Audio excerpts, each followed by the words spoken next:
और अगर आप क्रिमिनल माइंडेड हो आप फिर उस सुपर रोबोट को यूज करोगे अपने क्राइम्स के लिए. ओके तो जैसे स्टीफन हॉकिंग कहते हैं कि अब जो एआई जो है ये it will see the end of the human. आप ये मानते हो? बिल्कुल. Okay it will overtake. Okay चलो इसके बारे में बात करते हैं. Yes. The most important reason that I was excited about this conversation was क्योंकि मुझे फ्यूचर के बारे में बात करना बहुत अच्छा लगता है. Yes. पर फ्यूचर के बारे में बात करने के लिए आपको प्रेजेंट डेटा की ज़रूरत चाहिए होती है. Plus you I think you need experience when it comes to talking about the present scenario. और आपके पास तीनों है. एक और चीज़ चाहिए होती है. बोलो. आपको अपने इस 3D से बाहर निकलना पड़ता है. आउट ऑफ दिस 3 डायमेंशन से हम जो हमारी सोच लिमिटेड है ना, हमें साइंस फिक्शन में जाना पड़ता है फ्यूचर के लिए, जो कि लोग जल्दी से नहीं मानते. मैं एज अ साइंटिस्ट अगर बताऊंगा तो शायद लोग सोचेंगे कि यार ठीक बता रही है. कोई और बताएगा तो उसको रिडिक्यूल कर देंगे.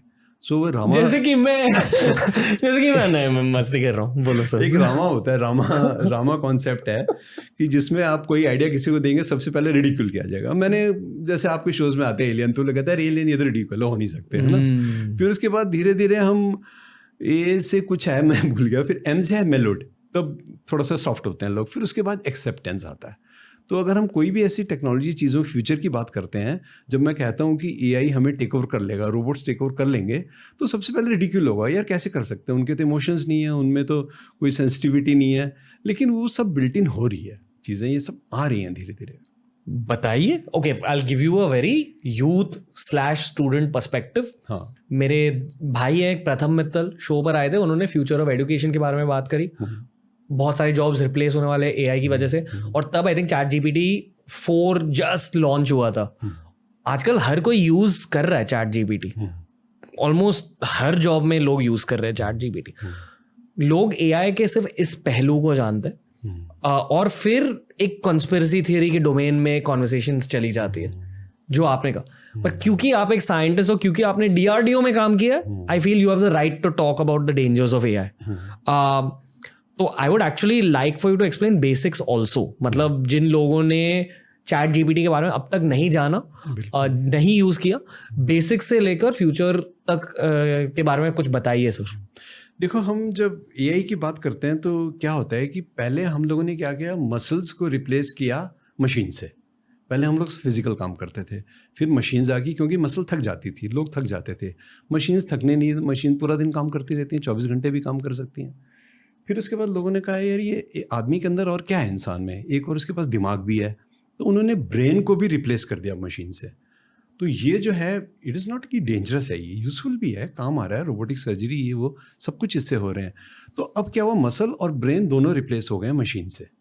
तो नाउ मशीन्स आर इंटेलिजेंट. तो किसी भी AI system, you want me to cut short and no sir, go into detail. I will go into detail. तो एआई सिस्टम में क्या होता है, एआई सिस्टम में क्या होता है, ह्यूमन होता है. जैसे कि मान लीजिए आप हैं, आप कुछ चाहते हैं कि मैं यार मेरे से ना पूछ के कोई मशीन बैठी हो मेरी जगह, तो आप उससे पूछेंगे. वो कब आपको बता पाएगी, जब उसके पास नॉलेज होगी.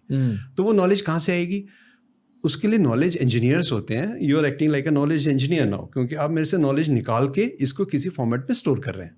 सो नॉलेज इंजीनियर्स क्या करते हैं, जो हमारा एक्सपर्ट होता है, डॉक्टर है या इंजीनियर है या कोई साइंटिस्ट है, उसके नॉलेज निकालते हैं और उसको एक नॉलेज बेस में डाल देते हैं. फिर नॉलेज बेस होता है और एक रूल बेस होता है. फिर उनको यूज़ करके एक नॉर्मल यूज़र क्वेरी करता है कि यार what will be the weather today.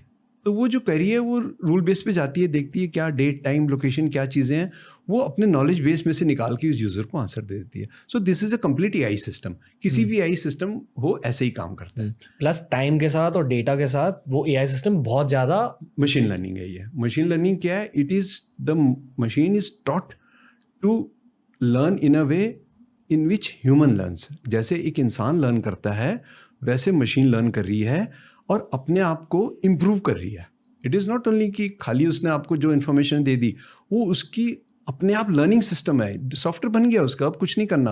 अब मशीन खुद लर्न करते रहेंगे, अपनी उसका फीडबैक सिस्टम होता है कि क्या मैंने जो आउटपुट दिया उसमें क्या गलतियाँ थी, कैसे मैं इम्प्रूव करूँ. ChatGPT पूछता है इज इट ओके, आपसे पूछता है थम्स अप थम्स डाउन या क्या, वो अपने आप को इम्प्रूव कर रहा है, लर्न कर रहा है। और दुनिया भर के लोग चैट जीपीटी को यूज़ कर रहे हैं, सब यूज़ कर रहे हैं। तो बहुत जल्दी से चैट जीपीटी के सिस्टम्स इंप्रूव हो रहे हैं। यस, ये एक बहुत ज़्यादा पावरफुल एल्गोरिदम बन रहा है। मुझे याद है 1999 में मैंने खुद गूगल को पहली बार यूज़ किया था और मुझे बहुत क्रेजी लगा कि ऐसी कोई वेबसाइट है। और लाइफ में दूसरी बार अब लगा है जब मैं गूगल के बदले जीपीटी यूज़ कर रहा हूँ चीज़ों को जानने के लिए। मैं जो रणबीर कहना चाह रहा हूँ वो ये कहना चाह रहा हूँ कि क्योंकि यूथ आपके बहुत बड़े फॉलोअर्स हैं, इसमें बहुत करीब 3-4 करोड़ लोग आपके फॉलोअर्स हैं, तो मैं ये कहना चाह रहा हूँ उनसे, मैसेज ये देना चाह रहा हूँ कि आप जो भी काम करो, एआई को रिडिक्यूल मत करो। एआई को आप ये मत समझो कि हमारा दुश्मन है आर्टिफिशियल इंटेलिजेंस, उसमें अपने आप को स्किल करो, ये स्किल डेवलप करो। गवर्नमेंट के बहुत सारे इनिशिएटिव्स हैं स्किल डेवलपमेंट प्रोग्राम। मतलब क्या सर? मतलब ये कि आप आर्टिफिशियल इंटेलिजेंस को अपना दोस्त समझ के चलो। आप जो भी चीज़ है उसको आर्टिफिशियल इंटेलिजेंस की नज़रों से देखो कि इसके अंदर आर्टिफिशियल इंटेलिजेंस कैसे आ सकती है। आप अपने आप को स्किल्स उसमें अपग्रेड करो, फिर आर्टिफिशियल इंटेलिजेंस को आप कहीं भी यूज़ कर सकते हो। आप क्रिएटिव काम कर रहे हो, उसमें आप पेंटिंग बना रहे हो। चैट जीपीटी को क्या किया लोगों ने, कहा कुछ रैंडम, अभी लोग क्या कर रहे हैं, चैट जीपीटी से पैसे कमा रहे हैं। कैसे कि वो कुछ रैंडम पेंटिंग्स बनाते हैं and they sell it on internet. कुछ ई बुक्स लिखते हैं रैंडम किसी सब्जेक्ट पे और they are selling it on internet.